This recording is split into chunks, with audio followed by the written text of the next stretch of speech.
réaction à l'attaque du 7 octobre, les tirs se sont multipliés à la frontière entre Israël et le Liban, ce qui fait aujourd'hui craindre l'entrée en guerre du Hezbollah pour soutenir son allié, le Hamas. Mais que valent réellement les capacités militaires du Hezbollah? Cette organisation a-t-elle les moyens d'entrer en guerre contre Israël?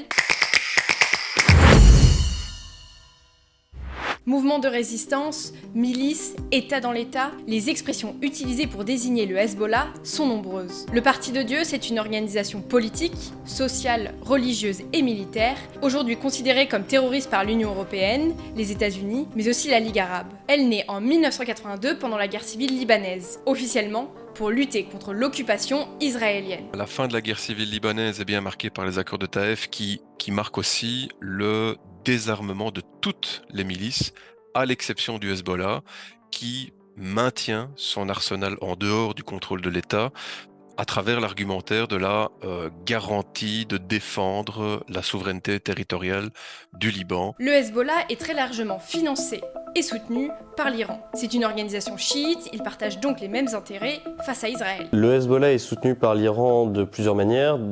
Dans un premier temps par la formation militaire.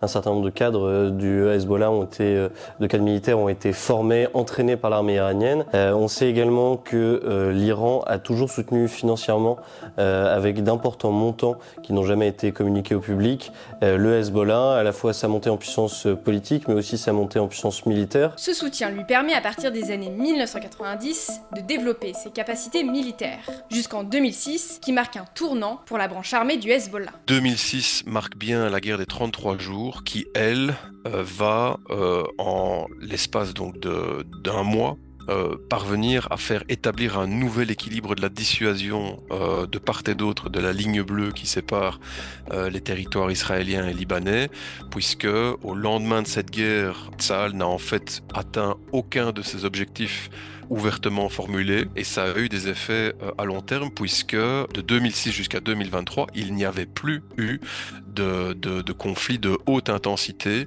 Sans être aussi puissante que Tsahal, qui dispose d'une supériorité technologique, la branche armée du Hezbollah a su montrer qu'elle pouvait représenter une menace contre Israël. Reste qu'on ignore exactement quelles sont ses capacités militaires. Hassan Nasrallah, le chef du Hezbollah, est toujours resté opaque sur les effectifs et l'arsenal de son organisation. La dernière fois qu'il s'est exprimé à ce sujet, c'était en octobre 2021.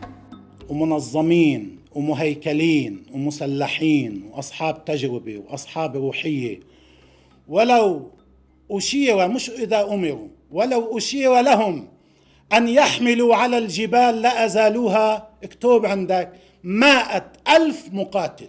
Hassan Nasrallah, le chef du Hezbollah, disait il y a 2 ans estimer sa force à près de 100 000 personnels mobilisables. 100 000, c'est peut-être un tout petit peu exagéré. Néanmoins, il est vrai que le Hezbollah dispose d'une réserve de miliciens extrêmement importante.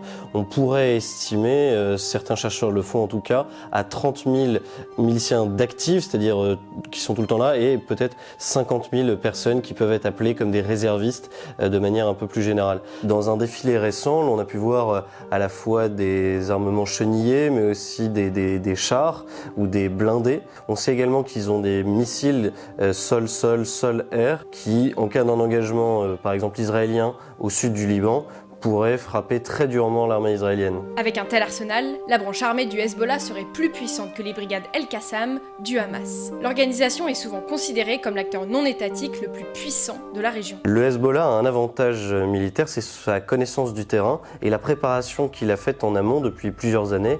Il y a des endroits fortifiés, il connaît les endroits dans lesquels il pourrait tendre des embuscades. Dans ce type de conflit que l'on peut appeler d'asymétrique, l'avantage est toujours difficile à conserver pour une armée qui serait une armée d'occupation, en l'occurrence l'armée israélienne. Dans la mesure où on a déjà fait ce dont il était capable en 2006, tout laisse à croire que le Hezbollah a bien entendu les moyens d'infliger de sérieux dégâts à Israël en cas d'embrasement régional.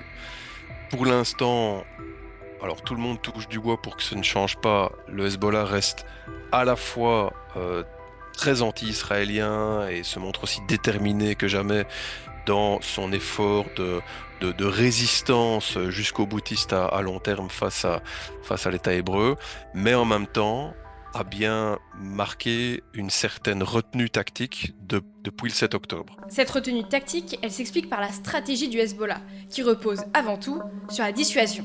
Mais elle s'explique aussi par la situation interne du Liban. Le Hezbollah est le parti politique le plus puissant du pays. Il utilise régulièrement son veto pour bloquer les décisions qui ne sont pas dans son intérêt. Sauf que la crise économique sans précédent que traverse le Liban depuis 2019 handicape le Hezbollah. Il ne faut pas l'oublier non plus que dans le contexte actuel, le principal garde-fou qui explique aussi la frilosité du Hezbollah à entrer dans un scénario de guerre ouverte, c'est justement la pression en interne. Le Liban, depuis 2019, est un État en faillite. Nasrallah ne peut pas, sur un coup de tête, traîner le pays dans une guerre dont on connaît une des conséquences, c'est que l'aviation israélienne raserait, en gros, toute l'infrastructure routière de toutes les circonscriptions du pays.